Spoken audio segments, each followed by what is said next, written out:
Hello students. जैसे कि आपको पता होगा 2 जनवरी 2023 को जो है वो जवाहर नवोदय विद्यालय समिति ने जो है वो कक्षा 6 में प्रवेश के लिए मतलब जो अभी इस सत्र में कक्षा 5 में पढ़ रहे हैं उन बच्चों के एडमिशन के लिए नोटिफिकेशन जारी कर दिया है। तो इस संबंध में नवोदय विद्यालय समिति ने जो है वो पिछले सालों के मुकाबले जो है कई चेंजेज किए हैं जो कक्षा 6 में प्रवेश करने से पहले विद्यार्थी को पूर्ण होने जरूरी है। तो इस संदर्भ में जो है वो नवोदय विद्यालय समिति ने क्या क्या चेंजेज किए हैं, कब तक इनकी डेट रहेगी, कैसे कैसे क्या क्या चीज़ें आपको जो है फॉर्म भरने से पहले तैयार करना है। तो इस संदर्भ में नवोदय विद्यालय समिति ने जो है इंस्ट्रक्शंस जारी किए हैं। तो इस संदर्भ में अपन आज बात करेंगे कि जवाहर नवोदय विद्यालय समिति ने जो है वो 2023 में कक्षा 6 में प्रवेश लेने वाले विद्यार्थियों के लिए फॉर्म भरवाने शुरू कर दिए हैं। तो इसकी जो फॉर्म भरने की तिथि है वो 2 जनवरी 2023 से 31 जनवरी 2023 तक है। मतलब अभी जो नोटिफिकेशन जारी हुआ है उसके अकॉर्डिंग फॉर्म भरने की जो तिथि है वो 2 जनवरी 2023 से 31 जनवरी 2023 तक है।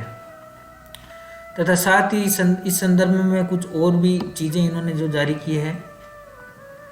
तो जैसे कि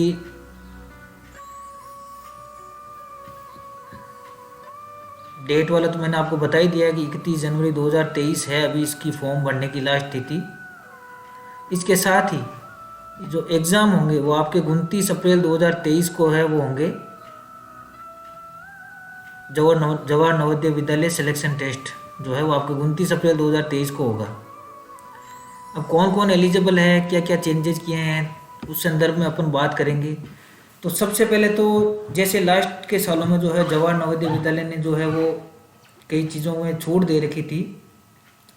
इस संदर्भ में इन्होंने अब की बार मुख्यतः 2 चेंजेस किए हैं। एक तो आपकी डेट ऑफ बर्थ से रिलेटेड और एक आपका जो है वो रेजिडेंट, आप कहाँ निवास करते हैं उनसे रिलेटेड, या आप कहाँ कौन कौन से नवोदय के लिए कौन कौन एलिजिबल है उन चीज़ों के बारे में।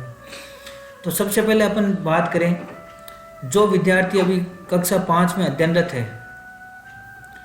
तो नवोदय विद्यालय में जो है वो अप्लाई करने के लिए जिनकी जन्म तिथि अभी एक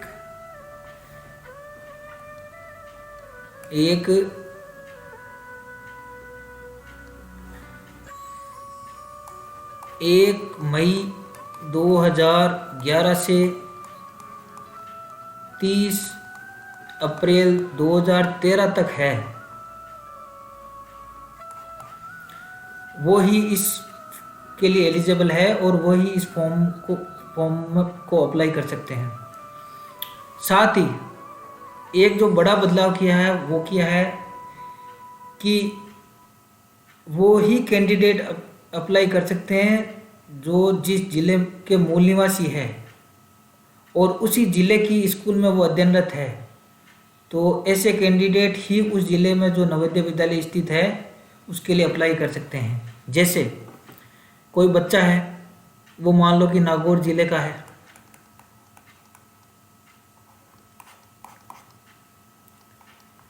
और अभी कक्षा 5 में वो अध्ययनरत है। तो सबसे पहले तो कंडीशन क्या होगी कि वो नागौर जिले का मूल निवासी होना चाहिए। नागौर जिले का मूल निवासी होना चाहिए।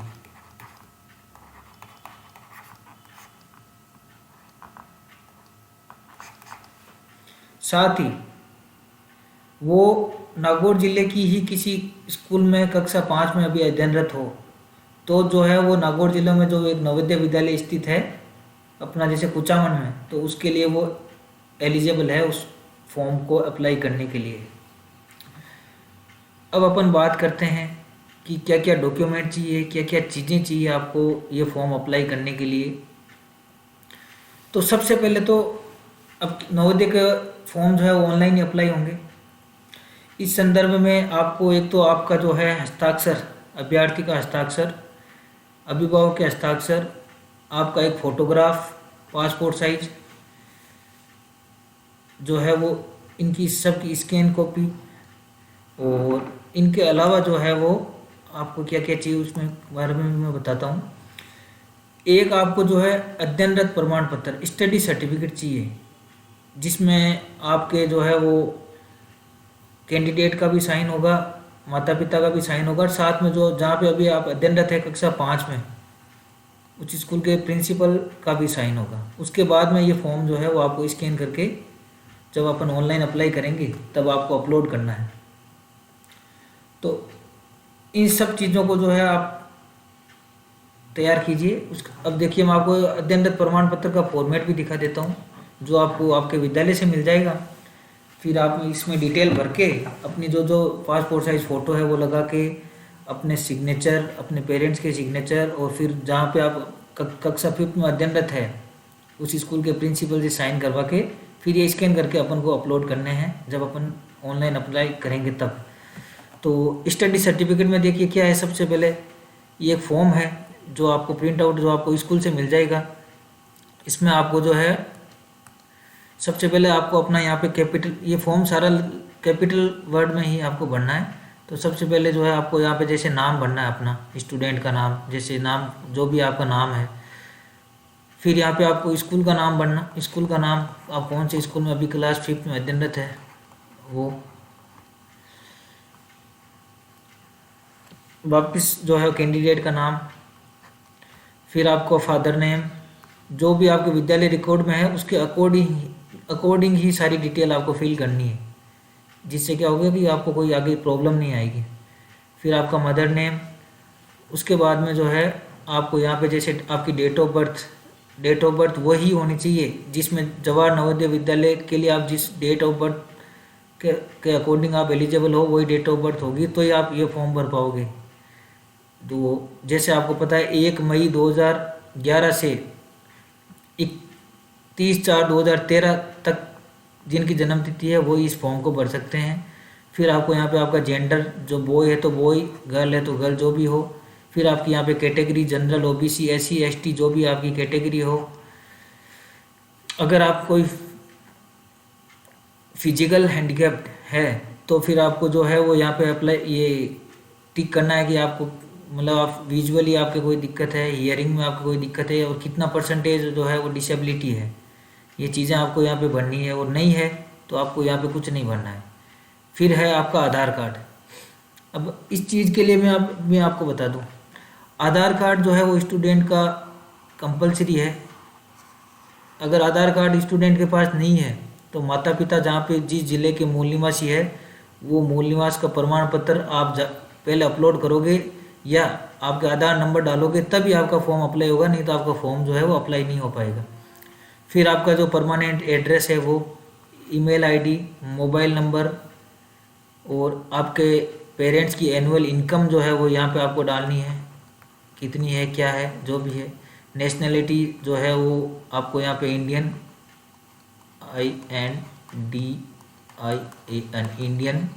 रिलीजन आपका जो भी है, हिंदू, मुस्लिम, सिख, ईसाई, जो भी आपका जैन, जो भी आपका धर्म है वो आपको यहाँ पे फिल करना है। मीडियम ऑफ एग्जामिनेशन, यहाँ पे आपको वो मीडियम भरना है जिस मीडियम के थ्रू आप एग्ज़ाम में अपीयर होना चाहते हैं। जैसे आप मान लो अभी इंग्लिश मीडियम के थ्रू अपीयर होना चाहते हैं तो यहाँ पे इंग्लिश, या हिंदी मीडियम के थ्रू अगर आप एग्ज़ाम में अपीयर होना चाहते हैं तो आपको यहाँ पे हिंदी अप्लाई करना है। इसके बाद में यहाँ पे आपको डिटेल्स भरनी है। कक्षा 3 आपने कौन से स्कूल से पास की थी, वो स्कूल रूरल एरिया में है या अर्बन में है, ग्रामीण में है या शहरी क्षेत्र में है, इसमें है, वो डिटेल आपको भरनी है। फिर कौन से मंथ में आपने जो है वो ज्वाइन किया स्कूल, ये क्लास 3, और कौन से मंथ में आप पास आउट हुए, किस ब्लॉक में वो स्थित है, कौन से ज़िले में वो स्कूल है, और कौन से स्टेट में है। सेम यही आपको क्लास 4 के लिए यहाँ पे भरना है। फिर आपको क्लास 5 के लिए जिस स्कूल में आप अभी प्रेजेंट में अध्ययनरत है उस स्कूल का नाम आ जाएगा। उसके बाद में वो स्कूल अभी रूरल में है या अर्बन में है, कौन से एरिया में है, वो आप यहाँ पे भरना है। फिर आपने कौन से मंथ में क्लास 5th में एडमिशन लिया, वो पास वाला आपको अभी भरना नहीं है, यहाँ पे ये खाली रहेगा क्योंकि अभी आप क्लास 5th में अध्ययनरत है। फिर ब्लॉक, कौन से ब्लॉक में स्थित है स्कूल, कौन से डिस्ट्रिक्ट में है और कौन से स्टेट में है, ये सारी डिटेल आपको भरनी है। उसके बाद में ये सब डिटेल आपको पूरा केयरफुली भरना है, एकदम पूरा। उसके बाद में जो है कैंडिडेट के यहाँ पे साइन हो जाएंगे और यहाँ पे उसके पेरेंट्स के साइन। ये सारी डिटेल भरने के बाद में ये फॉर्म आप जो है वो जहाँ अभी आप कक्षा 5th में अध्ययनरत है वहाँ पे ले जाके सारी डिटेल जो है वो स्कूल में रिकॉर्ड के अनुसार चेक करके प्रिंसिपल जो है वो साइन और सील करके दे देंगे आपको, ठीक है। फिर ये जो फॉर्म है वो आप जब आप ऑनलाइन अप्लाई करोगे तब आप वो देखो, आपको एक पासपोर्ट साइज़ फ़ोटो, आपका सिग्नेचर, पेरेंट्स का सिग्नेचर, साथ ही ये स्टडी सर्टिफिकेट, ये 4 चीज़ें आपको चाहिए और एक आधार कार्ड, आधार नंबर जो है वो आपको चाहिए। तो ये सारी चीज़ें जो है फिर आप किसी मित्र या जो आप घर पे आपके पास सुविधा है तो आप घर से भी इसको अप्लाई कर सकते हो, या स्कूल में जो है अगर आपको स्कूल में इजी वे में अप्लाई कोई कर रहे हैं तो आप स्कूल से अप्लाई करवा दीजिए, सबसे बढ़िया। लेकिन सारी जो डिटेल्स है वो विद्यालय रिकॉर्ड के अनुसार ही आपको इस फॉर्म में भरनी है, क्योंकि अगर कल को कोई मिसमैच हो गया तो हो सकता है आपका फॉर्म रिजेक्ट हो जाए सिलेक्शन के बाद में। तो ये सब चीज़ें जो है वो आपको जानकारी में रखनी है। बस उम्मीद करता हूँ कि मेरे द्वारा जो चीज़ें आपको बताई गई वो आपको समझ में आई है, और आपको इस संदर्भ में और भी कोई जानकारी चाहिए तो आप जो है वो मेरे YouTube पे जो कमेंट सेक्शन है उसमें आप इसमें कमेंट में आप पूछ सकते हैं कि भाई आपको कोई डाउट हो, कुछ और हो, या साथ ही मेरे जो नीचे मोबाइल नंबर दिए हैं उस मोबाइल नंबर पे कॉल करके भी आप जो है वो जानकारी ले सकते हैं इस संदर्भ में। Okay, thank you.